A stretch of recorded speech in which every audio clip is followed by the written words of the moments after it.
YouTube land. I know it's been a bit since I put out a video, but my supercharger videos seem to be the most popular, so I kind of wanted to continue in that direction. If you see my last video, I managed to make a 3D printed air pump that produced just under 2 pounds of pressure, but my test motor was lacking power. So I come up with this setup. There should be no shortage of power with this 1/3 horsepower 1750 RPM 110 volt motor. Should do very well, as I can use the belts to change the RPM as I need. The other big issue is that I have no real way to quantify how much air I'm actually moving. So to solve this problem, I come up with these very basic but seemingly effective flow meters. This was the original prototype, which had an unsealed area for the needle to pass through at the top, as well as having one 1mm screw and 3 nuts at the back of the gate for weight. This is the second concept. This one has a sealed area for the needle and a thicker gate with 2 screws and a couple nuts on the back of the gate for weight.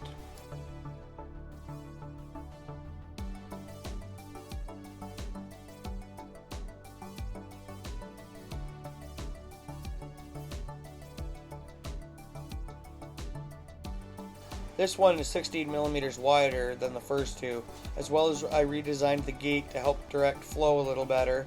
This one I polished up a little nicer so you can see the needle. This one has 1 screw and a couple nuts for weight on the gate. Now I'm going to compare the 3 of these on my new test bench, but before I do that, I want to do a pressure test with the bigger motor and the improved vane pump to see if I get a better reading.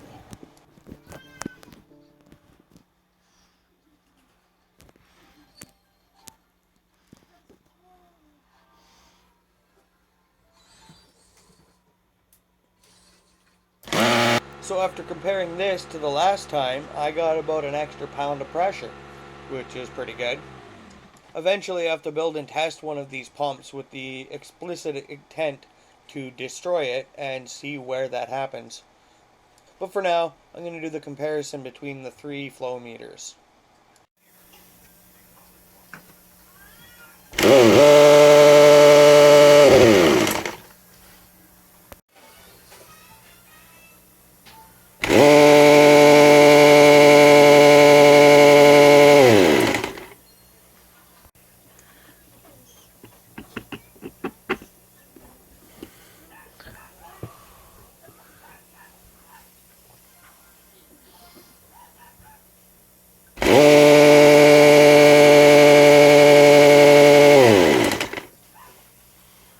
Well, as you can see, the first 2 were pretty much off the scale, and the third one was about 3/4 of the way up.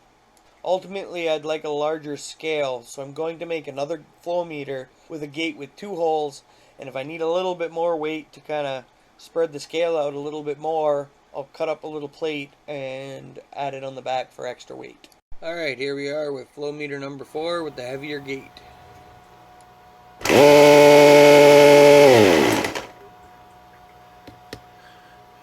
Alright, so other than being a little sticky, this seems to work a little bit more like I want. Not much different, but I think it'll be enough for now. So, that's about all I got for you guys right now. I have a couple other tests in mind. I was thinking I can use the really small flow meter for testing like computer fans or something. And I'd like to hook up the biggest one to a small engine like a 50cc dirt bike or like a lawnmower or something and see what kind of results I get. If you like this, press like. If you want to see more, press subscribe. And I'm going to leave you here with this little preview of what I'm working on next.